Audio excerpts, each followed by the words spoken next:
بہن بھائیوں سے محبت کرو. بھائی بھائی کے مقدمے چل رہے ہیں سارے پاکستان میں.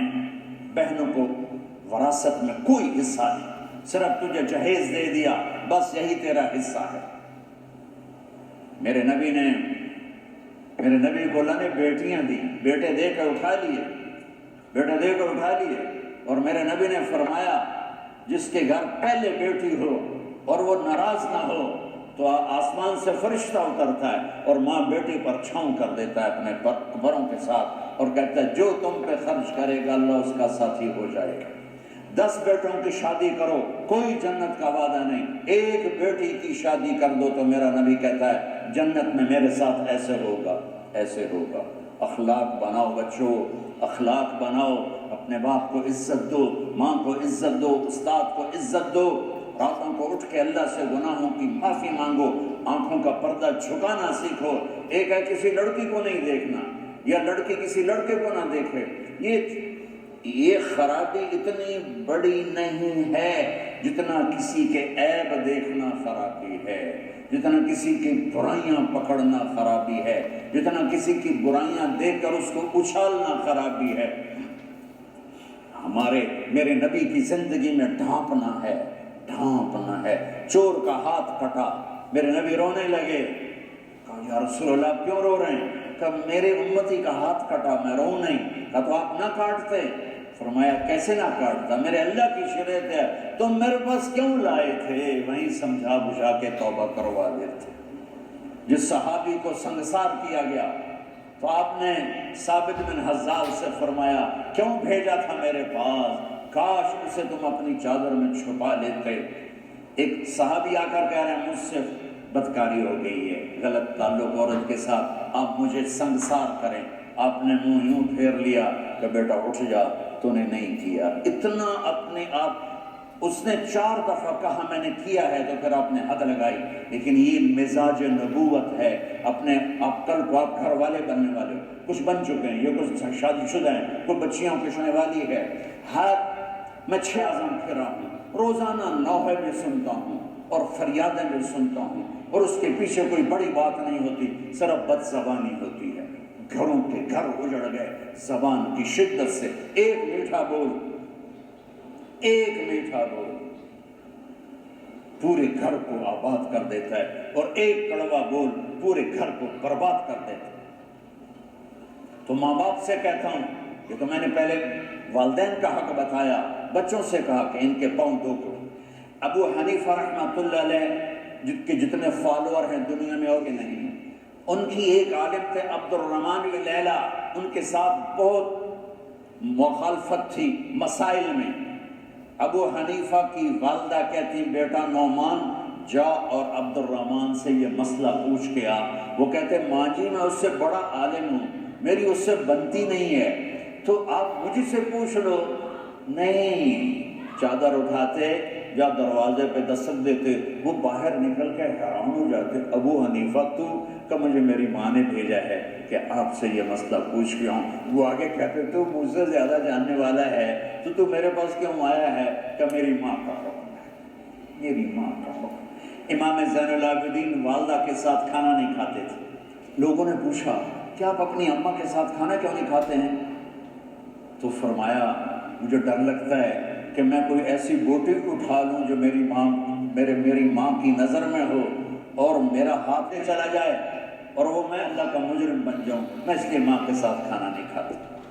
مولا علی علیہ السلام سے کسی نے پوچھا کہ حسن کیسا بیٹا ہے؟ تو آپ نے فرمایا میرا بیٹا حسن جب میں چلتا ہوں تو میرے پیچھے چلتا ہے, میرے آگے نہیں چلتا. جب میں بیٹھتا ہوں تو پہلے میں بیٹھتا ہوں پھر وہ بیٹھتا ہے. جب میں کھانا کھاتا ہوں تو جب میں روٹی توڑتا ہوں تو ہاتھ ہٹا لیتا ہے, جب میں پلیٹ میں ہاتھ ڈالتا ہوں تو اپنا ہاتھ ہٹا لیتا ہے. میرے لقمہ توڑنے کے بعد لقمہ لیتا ہے, میرے سالن میں لقمہ ڈبونے کے بعد وہ لقمہ لیتا ہے. جب میں کمرے میں بیٹھا ہوں تو چھت پہ نہیں چڑھتا کہ باپ کی بے ادبی ہو جائے گی. تو میرے اللہ نے کہا حسن حسین جنت کے نوجوانوں کے سردار, کی ماں جنت کی عورتوں کی سردار. والدین سے کہتا ہوں کہ اپنی اولاد کو عزت دو, اپنی اولاد کو عزت دو. سختی سے بچو، محبت دو۔ نبی پاک صلی اللہ تبارک و تعالی علیہ وسلم جب حضرت فاطمہ گھر میں انٹر ہوتی تھی، وہ دروازہ یہ بیٹھا تھا، کھڑے ہو جاتے تھے،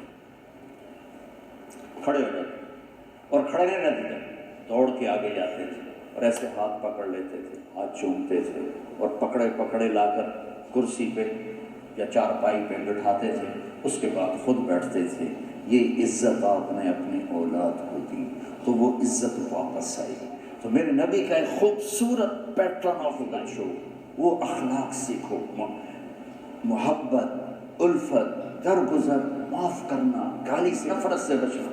اور جو آپ کی تعلیم ہے اس کی بھی بات کروں گا۔ پہلی وہی اقرأ بسم ربک الذی خلق خلق الانسان من علق، پڑھو، ہمارا پہلا حکم تھا پڑھو، علم حاصل کرو۔ لیکن میں ہاتھ جوڑ کے کہتا ہوں ہمارے تعلیمی ادارے رٹا رہے ہیں، پڑھا نہیں رہے، عقل نہیں بڑھ رہی، عقل نہیں بڑھ رہی، سمجھ نہیں بڑھ رہی۔ اے لیول آ گیا بس ٹھیک ہے، او لیول آ گیا بس ٹھیک ہے، فرض دینے کے بعد ٹھیک ہے۔ علم آیا کہ نہیں آیا؟ ڈگری لگ جاوے، پھر نوکری لگ جاوے، پھر بیوی لگ جاوے، بہت ساڑا کام بن گیا۔ علم کو یہاں تک پہنچاؤ کہ لوگ آپ سے پوچھنے آئیں، لوگ آپ کے پاس پڑھنے آئیں۔ یہ آئے گا استاد کے ادب سے۔ اور میں کوریا والوں نے کوئی انگریزی سیکھی، جاپان والوں نے انگریزی سیکھی، چائنا والوں نے انگریزی سیکھی، رشیا والوں نے انگریزی سیکھی۔ چھوٹے چھوٹے ملک پر علم اللہ کی روشنی ہے، جو لینا چاہے گا اللہ دے گا، کافر ہو یا مسلم ہو۔ ہمارا سوال ہے کہ ہم علم سے بھی بے نیاز ہو گئے، صرف پاس ہونا مقصد بنا لیا، ڈگری لینا مقصد بنا لیا، ڈگریاں لیے پھرتے ہیں، چٹکاتے پھرتے، کوئی پوچھنے والا بھی کوئی۔ اچھا انسان بنو گے تو ڈگری نہیں بھی ملے گی تو اللہ عزت دے گا، رزق بھی دے گا، بلندیاں بھی دے گا، کامیابیاں بھی دے گا۔ ماؤں کی دعا لے لو، باپ کی دعا لے لو۔ میرے نبی کا فرمان ہے جس نے صبح صبح ماں باپ کو صرف ایسے جا کے دیکھا، ان کے کمرے میں گیا اور دیکھا اور چلا گیا، نہ سلام کیا نہ حال پوچھا، جنت میں 2 دروازے اس کے لیے کھل جاتے ہیں۔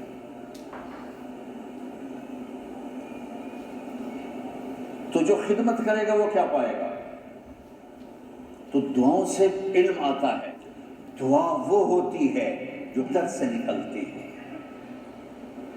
اور اس کے لیے الفاظ بھی نہیں چاہیے، عربی بھی نہیں چاہیے، اس کے لیے بیٹھنا بھی نہیں چاہیے، ہاتھ اٹھانا بھی نہیں، اس کے لیے تڑپ ہے، تڑپ دکھا دو اپنے اللہ کو، تو میرے رب کے عرش کے دروازے کھل جائیں گے۔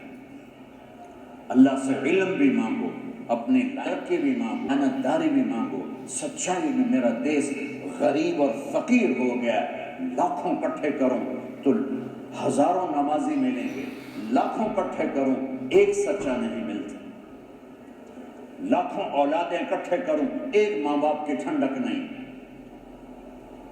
لاکھوں میں کوئی ایک ملتا ہے جس کے لیے ماں باپ کی آنکھیں ٹھنڈی ہیں۔ تو اس کو پروفیشنل ٹھیک ہے کرو، لیکن علم کے ساتھ کہ اللہ مجھے علم عطا فرما، ایسا کہ باہر کی دنیا ہمارے پاس ہے۔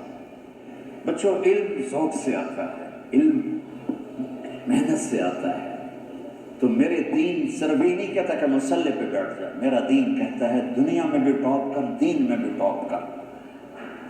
دنیا کو بھی ہم خود تراشتے ہیں منازل کے سنگ میل، ہم وہ نہیں ہیں جن کو زمانہ بنا گیا۔ اپنی زندگی کو خوبصورت بناؤ، اور کل کو آپ کی شادیاں ہونے والی ہیں، بچے جوان نکل تو شادی ہوتی ہے۔ میری آخری بات سن لو، کائنات کا سب سے خوبصورت رشتہ خامند اور بیوی ہے۔ کائنات کا سب سے خوبصورت رشتہ خامند اور بیوی ہے۔ اس کی اہمیت والدین سے زیادہ ہے، اولاد سے زیادہ ہے، چاچے تائے سے زیادہ ہے، دادے دادی نانے نانی سے زیادہ ہے، ساس بہو سے زیادہ ہے۔ جوائنٹ فیملی سسٹم کی وجہ سے یہ رشتہ برباد ہوا پڑا ہے اور تباہ ہوا پڑا ہے۔ نبی نے فرمایا کہ میرے مدینے کے صحابہ بڑے عالی شان لوگ ہیں، یہ جب کسی کی بیٹی کو لے کر آتے ہیں تو اس کو محسوس بھی نہیں ہونے دیتے کہ اپنے گھر میں۔ تو بھائیو، میرا جو معاشرہ ہے وہ ہندو معاشرہ ہے، اس میں عورت کی قدر نہیں ہے، آنے والی کی قدر نہیں ہے، وہ گھر چھوڑ کے آئی ہے، بیوی۔ لوگ کہتے ہیں میں عورتوں کے حقوق زیادہ بیان کرتا ہوں، میں نے کہا ہیں ہی ان کے زیادہ۔ یہ بہت خوبصورت رشتہ ہے، اس کے لیے سینکڑوں آیات اللہ تعالیٰ نے قرآن میں اتاری ہیں۔ اچھے خامند بنو، اچھی بیوی بنو، اور ایک چھوٹا سا نسخہ بتاتا ہوں، صبر کرنا سیکھ، بولو نہیں، چپ رہو۔ تو میری بہنوں، مائیں بھی بیٹھی ہیں، باپ بھی بیٹھے ہیں، اس رشتے میں بڑی نزاکتیں ہوتی ہیں۔ والدین اپنے بچوں کی پسند کا خیال کریں، اور اصل زندگی آگے آ رہی ہے جہاں ہمیشہ رہیں گے۔ اللہ پاک نے شادی رکھی زنا سے روکا، boyfriend girlfriend culture اس قوم کی تباہی کا راستہ ہے۔ ماں باپ کو پیش کرنا یہ نافرمانی نہیں ہے، اپنی پسند کا اظہار کرنا یہ بے حیائی نہیں ہے۔ اپنے ماں باپ سے کہہ رہی کسی اور تو نہیں میری شادی کر دی، بچہ باپ سے کہہ رہا آپ میری یہاں شادی کر دیں۔ اللہ کے واسطے ماں باپ سے کہتا ہوں جھک جایا کرو اس وقت اپنی اولاد کے لیے کہ جنہوں نے زندگی گزر۔ میرے نبی نے کہا میں نے جہاں شادی کی، میں نے جہاں بیٹی کی شادی کی، پہلے جبریل نے آ کر اللہ کا حکم سنایا، پھر میں نے قدم اٹھایا۔ تو کیا خیال ہے جب وحی آ جائے تو اس کے بعد کوئی گنجائش ہے؟ جب مولا علی پیغام لے کر آئے شادی کا تو آپ نے کہا انشاءاللہ، حالانکہ جبریل آیا بیٹھا تھا کہ یا رسول اللہ یہیں ہوگا نکاح، لیکن آپ نے ہاں نہیں کیا، ہم نے کہا انشاءاللہ، اور گھر گئے اور اپنی بیٹی کو بلا کر کہا بیٹی فاطمہ علی کا رشتہ آیا، ہاں کر دوں؟ جب انہوں نے جی ہاں، پھر آپ نے بلا کر کہا علی جاؤ لوگوں کو جمع کرو، اور آپ نے ان کا نکاح پڑھایا۔ رمضان ہے تو پیو گے تو کھایا نہیں جائے گا۔ ایک نصیحت کرتا ہوں، تھوڑی سی افطاری کرو، کولڈ ڈرنک سے افطاری نہ کرو، شربت سے افطاری نہ کرو، سادہ پانی کھجور لے لو، پھر تم تراویح پڑھ سکو گے انشاءاللہ۔ تراویح کے ہر سجدے 1500 نیکی لکھی جاتی ہے، 1500 نیکی۔ آتے ہیں 21 23 25 27 29، 5 آپ لوگ تو جوان ہو، 5 راتیں جاگ لو، لیلۃ القدر مل گئی، ایک لیلۃ القدر مل گئی تو 83 سال کی عبادت سے زیادہ کا اجر ہے۔ کون ہے 83 سال مصلی پہ بیٹھا رہے؟ ناممکن ہے، اور ایک رات جاگ لو 83 سال سے زیادہ کا اجر ہے۔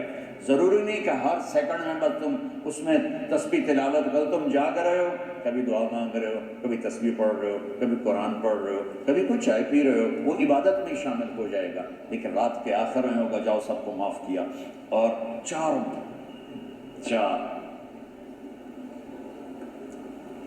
بدنصیبی کہوں جن کی بخشش نہیں ہوگی۔ شراب پینے والا شب قدر میں بھی نہیں بخشا جائے گا، ماں باپ کا نافرمان شب قدر میں بھی نہیں بخشا جائے گا، لڑنے جھگڑنے والا رشتہ داروں سے شب قدر میں بھی نہیں بخشا جائے گا، اور دل میں بغض نفرت پالنے والا شب قدر میں بھی بخشا نہیں جائے گا۔ یہاں اٹھنے سے پہلے اللہ نہ کرے کوئی شراب پیتا ہو، اللہ نہ کرے کوئی ماں باپ کا نافرمان ہو، اللہ نہ کرے کوئی لڑائی جھگڑے کرنے ہو، اللہ نہ کرے وہ کینے والا ہو، لیکن بشر ہیں، کوئی ہے تو بچوں توبہ کر کے اٹھنا، انشاءاللہ شب قدر میں سارے گناہ معاف ہو جائیں گے، اور ایسے نکلو گے جیسے ماں کے پیٹ سے بچہ۔ ایک مجھے حدیث یاد آئی بڑے زمانے کے بعد، جنت میں نا حوریں اور یہ ایمان والی مسورات کٹھی ہوں تو آپس میں مقابلہ ہوگا، تسی مقابلے نہ اتھے چھڑنے نہ اتھے چھڑنے۔ جنت کی حوریں کہیں گی ہم زندہ رہیں موت نہیں آئی، جوان رہیں بڑھاپا نہیں آیا، ساتھ رہیں ساتھ نہیں چھوڑا، راضی رہیں موت نہیں آئی۔ اب یہ کیا جواب دیں گی؟ اما عائشہ رضی اللہ تعالیٰ عنہ علیہ السلام کا فرمان ہے کہ یہ ایمان والی عورتیں کہیں گی ہم نے نماز پڑھی تم نے کوئی نہیں پڑھی، ہم نے روزے رکھے تم نے کوئی نہیں رکھے، ہم نے وضو کیے تم نے کوئی نہیں کیے، ہم نے صدقے کیے تم نے کوئی نہیں کیے۔ تو اما عائشہ فرماتی ہیں ایمان والی عورتیں جنت کی عورتوں پہ غالب ہو جائیں گی۔